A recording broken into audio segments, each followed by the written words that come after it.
아모스 1장 1절부터 2장 3절 말씀. 유다 왕 우시아의 시대 곧 이스라엘 왕 요아스의 아들 여로보암의 시대 지진전 2년에 드고와 목자 중 아모스가 이스라엘에 대하여 이상으로 받은 말씀이라.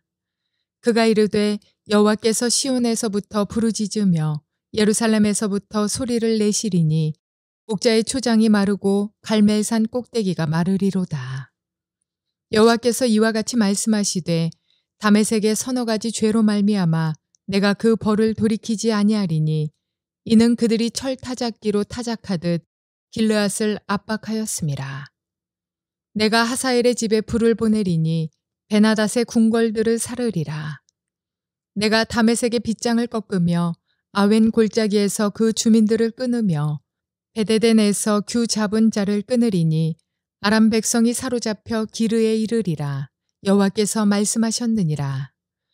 여호와께서 이와 같이 말씀하시되 가사의 서너 가지 죄로 말미암아 내가 그 벌을 돌이키지 아니하리니 이는 그들이 모든 사로잡은 자를 끌어 에돔에 넘겼음이라. 내가 가사성에 불을 보내리니 그 궁궐들을 사르리라.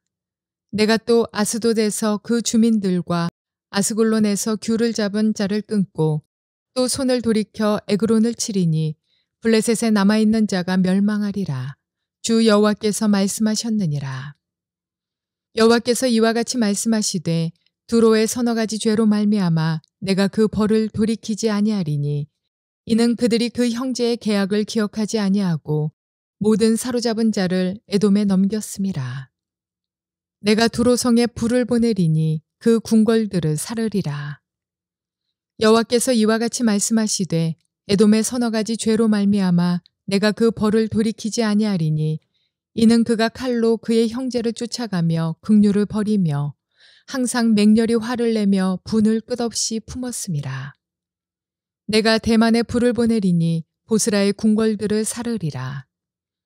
여호와께서 이와 같이 말씀하시되 암몬 자손의 서너 가지 죄로 말미암아 내가 그 벌을 돌이키지 아니하리니 이는 그들이 자기 지경을 넓히고자 하여 길르앗의 아이벤 여인의 배를 갈랐음이니라. 내가 랍바 성에 불을 놓아 그 궁궐들을 사르되 전쟁의 날에 외침과 회오리 바람의 날에 폭풍으로 할 것이며 그들의 왕은 그 지도자들과 함께 사로잡혀 가리라. 여호와께서 말씀하셨느니라. 여호와께서 이와 같이 말씀하시되 모압의 서너 가지 죄로 말미암아 내가 그 벌을 돌이키지 아니하리니 이는 그가 에돔 왕의 뼈를 불살라 재를 만들었음이라.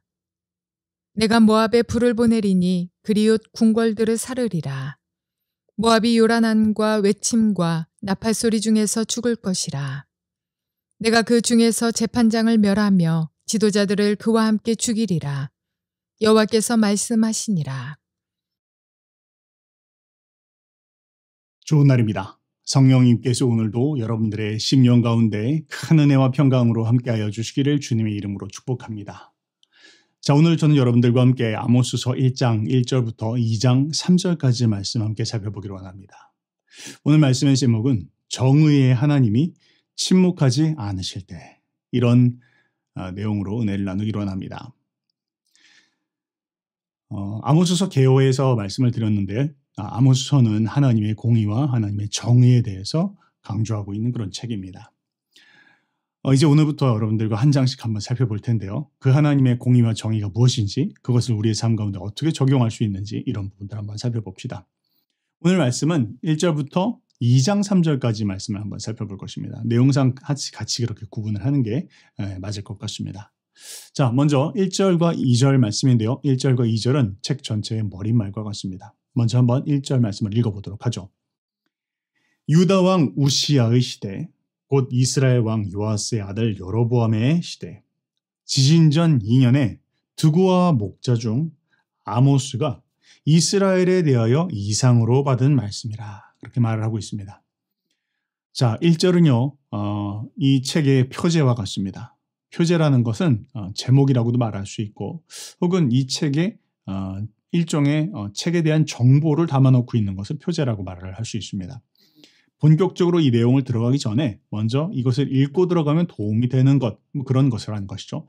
그래서 한번 1절 말씀해 보니까 1절은 이 책의 저자가 누군지, 그 다음에 그는 어떤 사람인지, 직업은 무엇인지, 어디 출신인지, 또 언제 이 말씀을 받았는지, 누구에게 이 말씀을 받았는지, 또 어떤 내용들을 다루고 있는지 그런 내용들을 기록해 놓고 있죠.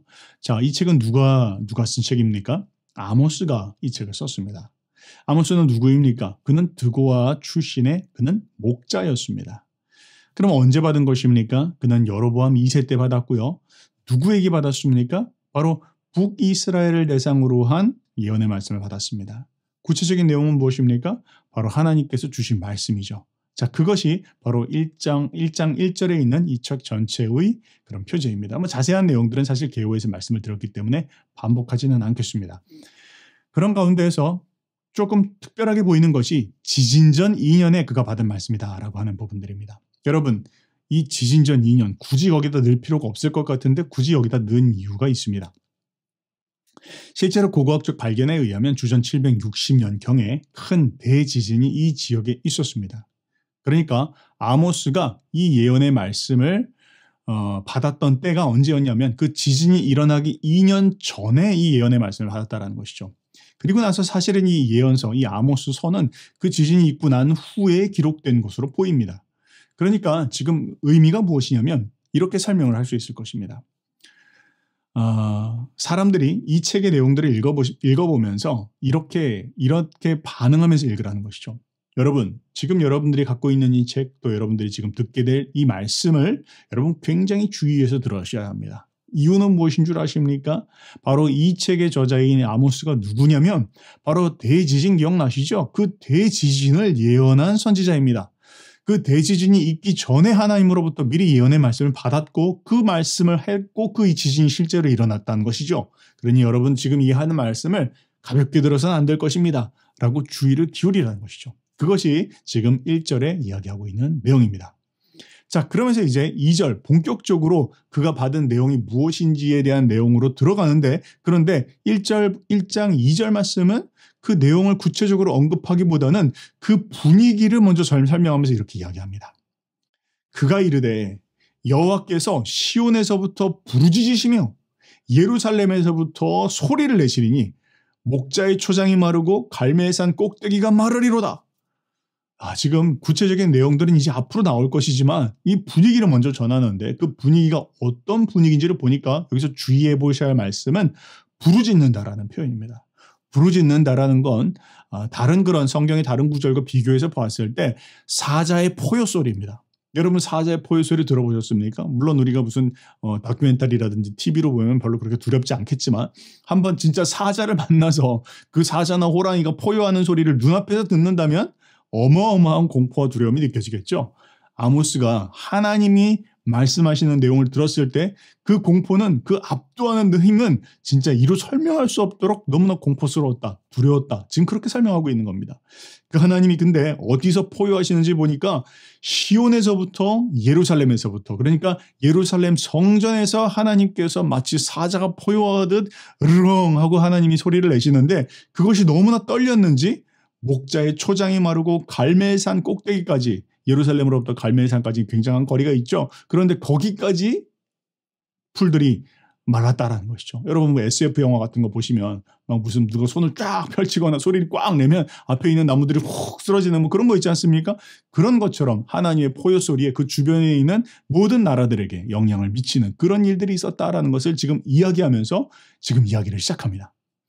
자, 그러면 이제 구체적으로 한번 봅시다. 1장 3절부터 해서 2장 3절까지 6개의 이방 국가들에 대해서 먼저 이야기합니다. 사실은 이제 내일 이야기를 드릴 것인데 초점은 이방 나라들이기도 하지만 그런데 사실은 더 궁극적인 초점은 북이스라엘에 대한 예언이라고 말씀을 드렸죠.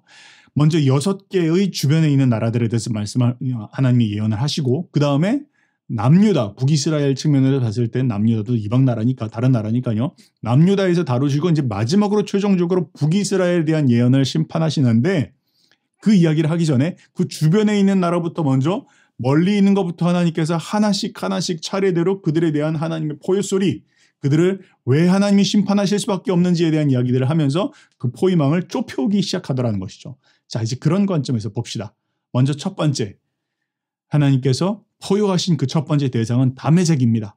다메섹은 북이스라엘에서 봤을 때 그 위에 있는 나라죠. 오늘날로 이야기하면 시리아입니다. 이제까지 굉장히 북이스라엘을 괴롭혔기도 했습니다. 자, 그 시리아에 대해서 이야기하는데 하나님께서 그들을 왜 포효하시고 왜 심판하시는지를 말씀하시는지를 보니까 이유가 길르앗 사람들을 매우 잔인하게 다뤘기 때문이다. 표현을 보니까 마치 타작마당에서 곡식을 타작하듯 그들을 타작했다라는 것입니다. 여러분, 곡식 타작을 해보면 막 진짜 이렇게 도리질을 하면서 곡식들이 이렇게 갈라지고 흩어지고 그런 그림을 한번 상상해 보라는 것이죠. 마치 사람을 그렇게 대했다라는 것이죠. 아주 비인륜적으로 그들을 대했다라는 것이죠. 길르앗은 어디냐면 이스라엘 측면에서 봤을 때 이스라엘에서 요단강 건너편에 요르단의 위쪽에 있는 그 지역이 바로 길르앗 지역인데요. 항상 주로 민족들이 살고 있는 이스라엘 민족들이 살고 있는 곳으로부터 떨어져 있으니까 관심이나 돌봄이나 보호를 잘 받지 못했습니다. 그러니까 그들이 항상 이 다메섹으로부터 침략을 받고 시달리는 일들이 참 자주 있었다는 것이죠. 자, 어떻게 했는지 보니까 그들은 전쟁 중에 그냥 땅만 빼앗거나 물질만 혹은 곡물들만 빼앗아 간 것이 아니라 무자비하게 백성들을 죽이고 또 그들을 포로로 잡는 일들이 참 많았다라는 것이죠. 하나님이 그에 대해서 심판을 말씀하십니다. 하사엘과 벤하닷의 집에 불을 보내겠다. 이건 왕족들의 이름입니다. 그 왕족들을 하나님께서 하나님이 처단하시겠다. 그리고 다메섹의 빗장을 꺾겠다. 그리고 야웬 골짜기에서 벳 에덴까지 하나님이 심판하시겠다. 다메섹은 그 수리아의 수도이고 야웬 골짜기부터 벳 에덴이라고 하는 것은 수리아 영토 전체를 이야기합니다. 그러니까 수도로부터 해서 모든 그런 지방 나라에 이르기까지 하나님의 심판은 전국적으로 임할 것이다.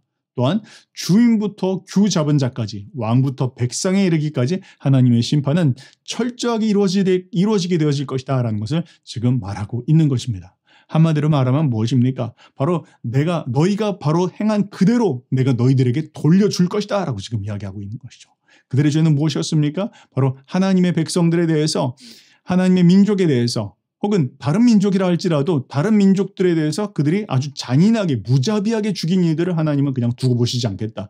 하나님의 정의가 집행된다. 심판이 이루어진다라는 것을 지금 이야기하고 있는 것입니다. 자, 그것이 다메섹에 대한 하나님의 정의의 심판이었습니다. 그 다음 두 번째 6절부터 8절까지는 블레셋에 대한 하나님의 심판을 이야기하는데요. 블레셋 역시 다메섹 못지않게 이스라엘과는 역사적으로 전통적으로 아주 적대 관계를 갖고 있었던 그런 나라였죠. 자, 보니까요. 가사, 아스돗, 아스콜론, 에그론 이 블레셋의 주요 도시들입니다. 자, 그들에 대한 하나님의 심판을 말씀하시는데 그들은 왜 하나님이 심판하신지를 보니까 그들이 모든 사로잡은 자들을 끌어서 에돔으로 넘겼다 그렇게 이야기하고 있습니다. 한마디로 말하면 인신매매입니다. 가사, 블레셋의 죄는 바로 그들이 사람의 영혼들 그러니까 하나님의 형상을 따라 지음받은 하나님의 사람들을 그들을 사로잡아서 돈 주고 사고 파는 일들에 그들을 써먹었다라는 것을 지금 이야기하고 있는 것이죠. 여러분 각 나라들 가운데 전쟁이 벌어질 수는 있습니다. 때로는 국경 문제일 수도 있고 혹은 여러 가지 문제 때문에 때로는 치고받고 싸우는 어떤 그런 전쟁이 일어날 수 있죠. 그런데 이것이 그것의 차원이 아니라 그렇게 해서 사로잡은 포로들을 자신들의 이익을 위해서 그리고 심지어 여기서 보면 어떤 전쟁으로 일하는 것이 아니라 그들의 목적 자체가 사람들을 포로로 잡고 그 포로 잡은 자들을 노예로 팔기 위해서 전쟁을 벌였다는 것이죠. 이것은 굉장히 하나님 보시기에 옳지 않은 일이고 하나님 반드시 심판당할 수밖에 없는 그런 일이라고 말을 하고 있는 것입니다. 당시에 보니까 이 블레셋 사람들을 주로 남유다와 국경을 맞대고 있었으니까 남유다의 남쪽에 있는 사람들을 대부분 다 포로로 잡고 그들을 에돔으로 팔았다 그렇게 말을 하고 있습니다.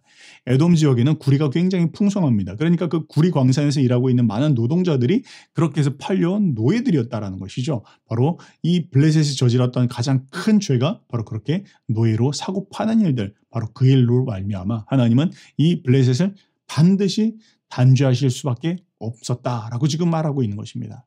실제로 나중에 보니까 아수르에 의해서 점령을 당하기도 하고 그 이후에 애굽에 의해서 바벨론에 의해서 헬라에 의해서 차례대로 계속 침공을 당하면서 오늘날 이 블레셋은 지구상에서 완전히 사라지게 되었다라는 것을 우리는 알 수 있습니다. 자, 그 다음에 이제 북쪽으로 한번 갑시다. 북이스라엘 측면에서 봤을 때 북쪽에 있는 나라는 어디죠? 바로 두로입니다. 9절 10절은 두로에 대해서 이야기하는데 오늘날로 말하면 레바논입니다. 페니키아라고도 말하고 혹은 베니게라고도 말하는 게 바로 그 레바논이죠. 자, 그런데요. 그들의 죄가 무엇인지를 보니까 형제의 계약을 기억하지 않고 모든 사로잡은 자들을 넘겨주었기 때문이다 말하고 있습니다. 이들에 대해서는 두 가지를 이야기합니다. 사로잡은 자를 넘겨줬다. 이건 지금 방금 말씀드렸던 블레셋의 죄와 동일한 것입니다. 사로잡아서 그들을 에돔으로 팔아서 그걸 가지고 수입을 얻었다라는 거. 그거 하나님 보시기에 악한 짓이었다라고 말하고 있는데 또한 한 가지 이야기하는 것은 형제의 계약을 기억하지 않았다라고 말하고 있습니다.